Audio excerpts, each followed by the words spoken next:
Hey everybody, it's me, Timmy Flyersguy, and I want to come on here and tell you about a new series coming to my YouTube channel on Sunday, September 7th, and that series is Timmy's Nostalgia Showcase.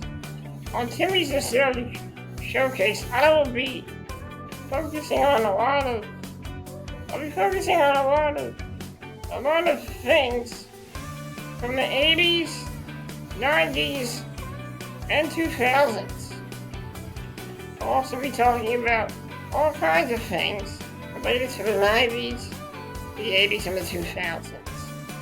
I focus on many nostalgic subjects and nostalgic pop culture items here on Timmy's Nostalgia Showcase. So get ready to go for a journey of nostalgia, a journey back to the 1980s, a journey back to the 1990s, a journey back into the 2000s, and also be taking a look at many different 80s and 90s cartoons, animes, and TV shows, as well as many different sports figures of the 90s as well. So get ready on September 17th, Timmy's Nostalgia Showcase makes its premiere. And it'll be on every Sunday, exclusively on the Timmy Flyersguy YouTube channel.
Hey everybody, it's me, Timmy Flyersguy, and welcome to this edition of the Timmy Flyersguy podcast.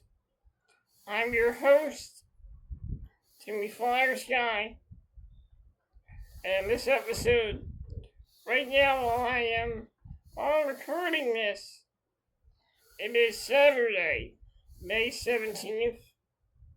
This video will go up on Tuesday, May 20th.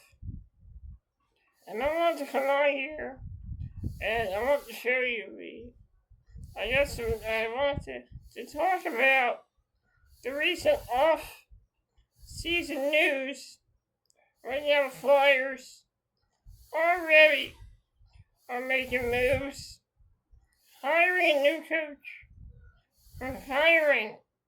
a new coach for the Philadelphia Flyers, And that coach for the 2025-2026 season will be Rick Tockett. That's right, folks. Rick Tockett has officially signed on as the coach of the Philadelphia Flyers for the upcoming 2025-2026 regular season. And in this video, we're going to take a look at the press conference from Rick Tockett, the press conference on Rick Tockett's inauguration as Philadelphia Flyers coach. Right now, I am going to show you that press conference here on the Timmy Flyersguy podcast. And then I'm going to do a follow-up after you see the press conference. So right now, I am going to get off of here right now, and I'll be right back to tell you my final thoughts on the new coach of the Philadelphia Flyers. So stay tuned.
Danny, the plan that they had, listening to where they wanted to go with this roster, and it really excited me where they're going.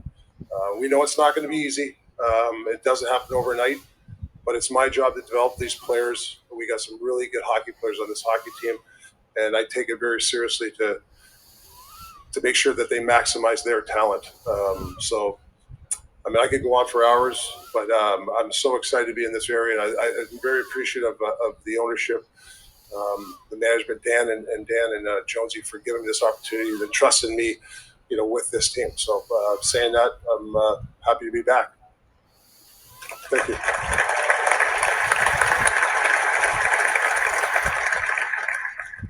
All right, we'll open up to the main Q&A.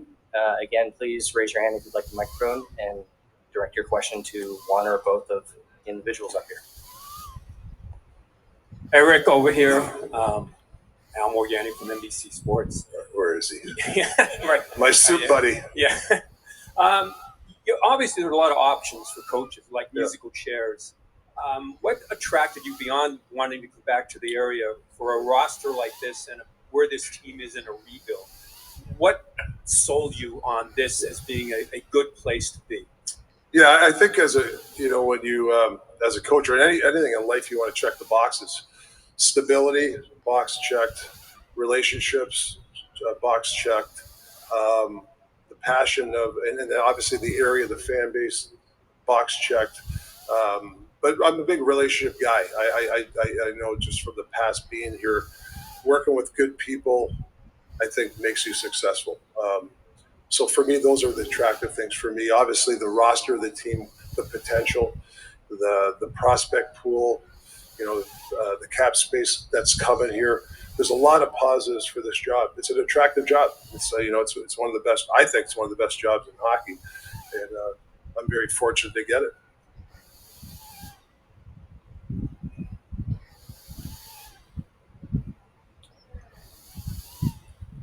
Rick, Kevin Kurzman, The Athletic.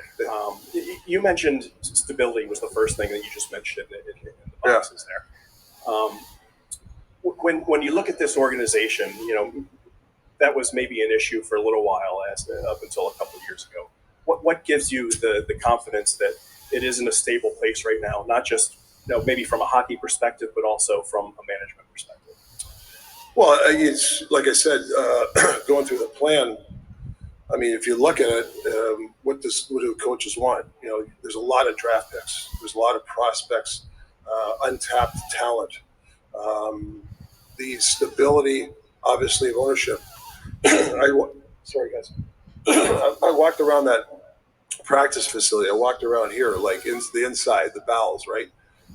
There's so many tools to work with. I mean, the practice room had 3 sheets of ice. Like, as a coach, you're like, oh my God, these are the things you want as a coach. So those are attractive things for to help me be even a better coach. So that's why I think I can't speak for the past. All I know what I see now and the relationship of the people that I deal with now, and it excites me.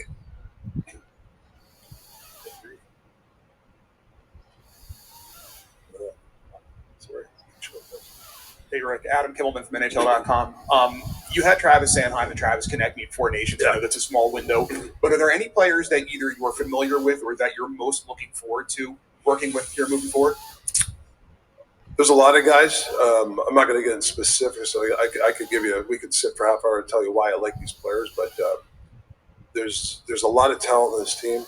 Speaking of like a guy like Sanheim, I remember for the Four Nations I was in that meeting about what players, what defense, and I remember I forget where they had him on the depth chart, and I remember we discussed him and a couple of the high level coaches, the Coopers of the world, and we all talked about, man, this guy can play. And then when he made the roster, how well he played in the Four Nations. I mean, I'm telling you, I was behind that bench, and that's high level stuff. I had the best seat in the house, and to see him perform with the best defenseman in the league, so that's a big plus. To get a frontline defenseman like that on your team is a plus for me. And obviously TK, I thought he was terrific for just getting to know him, just as an assistant coach at the time. His work ethic, his the way he was in the room with all these guys, I really was impressed with his leadership. So I'm interested, very excited to work with a lot of these guys. I think I can really help some of these guys. Not to speak any names, but they got some star players here that in the making, and that's my job to really maximize those guys.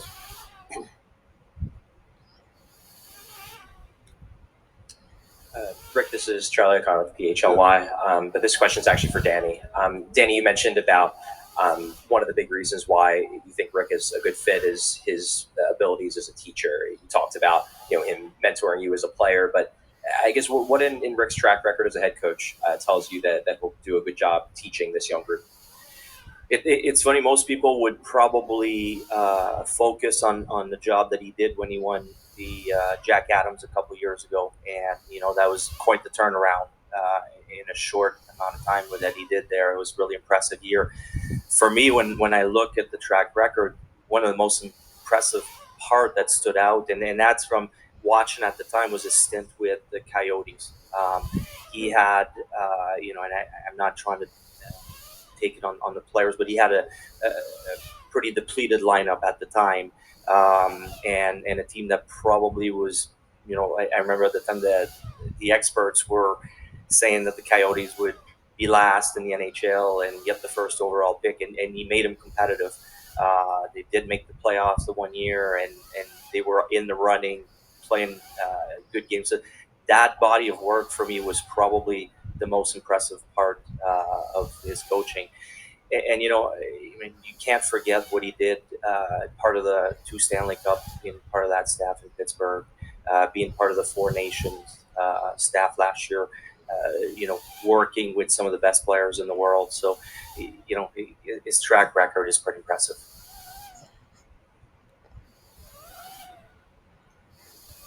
Hey, Rick. Anthony Sanfilippo from Long Patterson. We hear a lot about your ability to communicate with players, and that's one of the things that these guys like the most about you, bringing you in. We've heard former players of yours talk about how much they've loved playing for you. As a guy who's played in a different era, how did you kind of learn to deal with today's athlete, and what's different about it now than maybe it was when you first broke into coaching? Yeah, that's a good question. I think breaking in as a player, with this different era, right? Coaches told you, hey, do this, and you just did it, right? You were scared to ask why. Now this generation, they want to know why. They're smart guys, and they want to know why. We're doing this forecheck because of this. They want to know why we do it this way, and it's my job to make them buy into it, obviously, but you have to accept that as a coach, and I enjoy that. I enjoy, like, I'm a partner with the players. It's not a dictatorship. Like, you're not going to last in this league if you think you're going to tell these guys what to do every day and have all these type of rules. But I think if you partner up with a player, listen to them, and there's got to be accountability. Don't get me wrong. It's definitely, that's my job to steer the ship. But I think it's important that you let the players steer the ship too. And they have a lot of good ideas. I've learned a lot from a lot of great hockey players. I'm not going to name a bunch of these guys, but there's some high-level guys that I got a chance to talk to and, learn different systems or dealing with players, and then using your staff in different departments. You got science, you got the mental skills coaches, you got your assistant coach, you got management, ownership. You can't be afraid to use those guys. And quite frankly, sometimes some guys might be better than you at something, and you can't be afraid of a head coach not to utilize those tools. Rich Fun.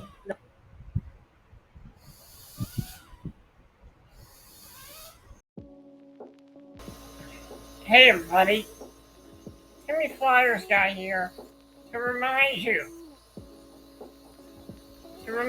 that on December 5th, 2025, it's the 200th episode of Back in the Day. That's right, folks. I'm celebrating my 200th episode of Back in the Day. It's going to be Back in the Day, 200th episode, celebration, and a look back,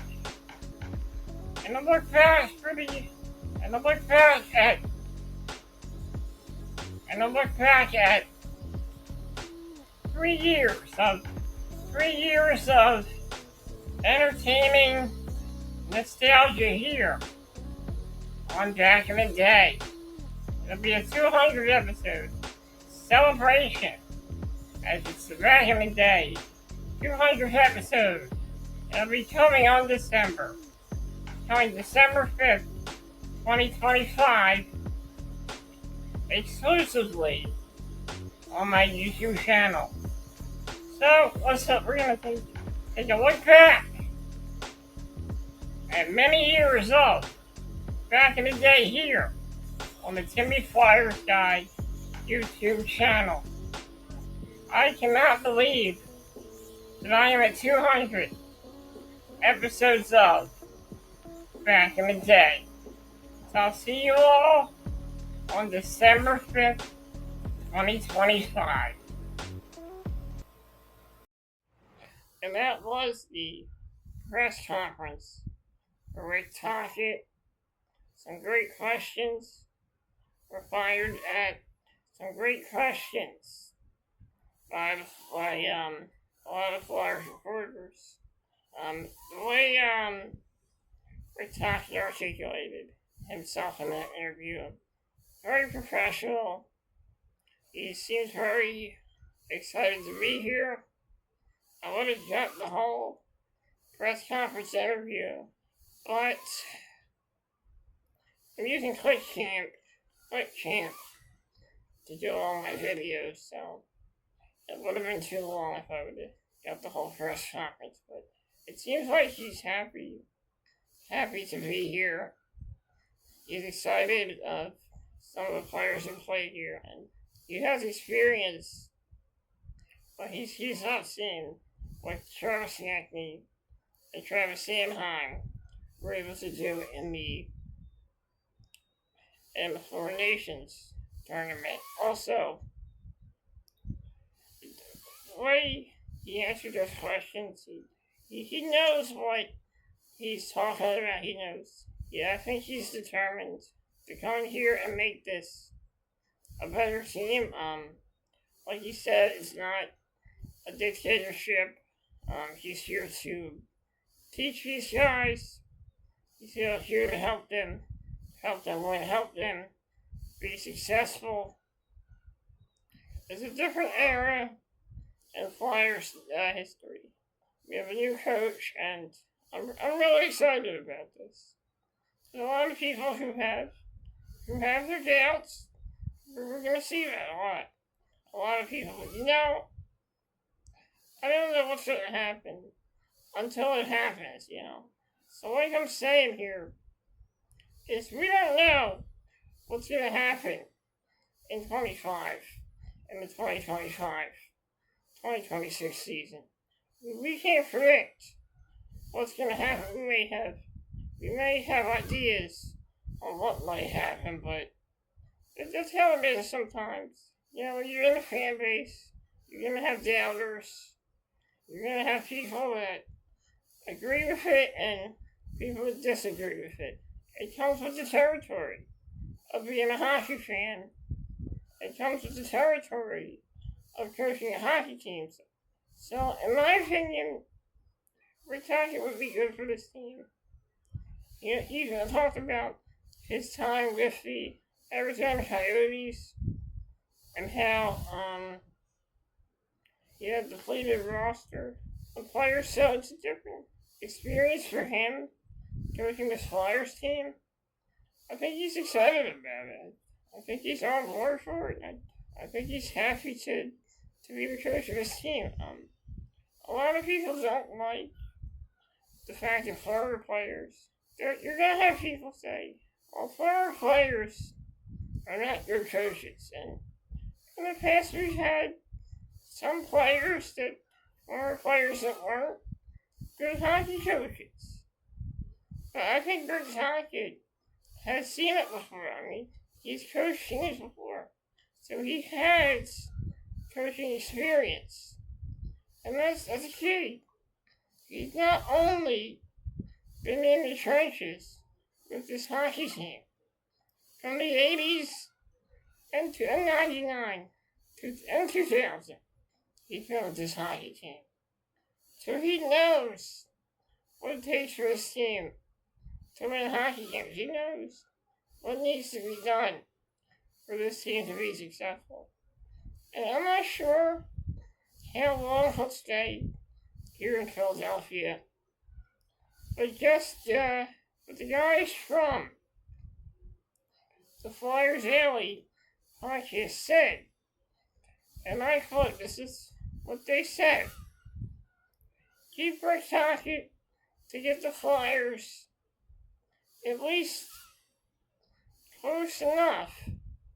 But when we want this team to contend for a Stanley Cup, bring in Rod Brindamore. And I like that plan. I think that's a good plan. Rick Tocchet, he can get us there. But Rod Brindamore, he can get us to the top of the mountain. That's what he said. I don't know if that's from his exact words, but it's something like that. But I like this. I'm very excited about this whole season. I think that Danny Briere is not done yet. I think we're going to see some more changes in the off season. We're going to probably see some new faces as well during the off season, because I heard that Danny Briere wants to add pieces to this hockey team. Add pieces. He wants to make this team better. And hopefully there should be some more signings during the off season. And that's all I really have to say about this. Guys, thank you for joining me here on the Timmy Flyersguy podcast. Like I said in this video, will go up on my YouTube channel on Tuesday, March 20th. I am excited for the upcoming season. The season just ended about a month ago. It ended a month ago, and already I'm excited for the off season, and I'm excited for Flyers hockey in the 2025-2026 season. I'm very excited about that, and I can't wait. Guys, thank you for joining me. Like always, have a great day, and I'll see you guys next time on the next edition of the Timmy Flyersguy podcast here on my YouTube channel. Make sure you leave a like on this video if you enjoyed it. For more great videos, hit that notification bell for updates on any of my upcoming videos, scheduled or already uploaded on to my channel. Thank you for joining me, guys. Have a great day. And like always, let's go Flyers. Let's go Flyers.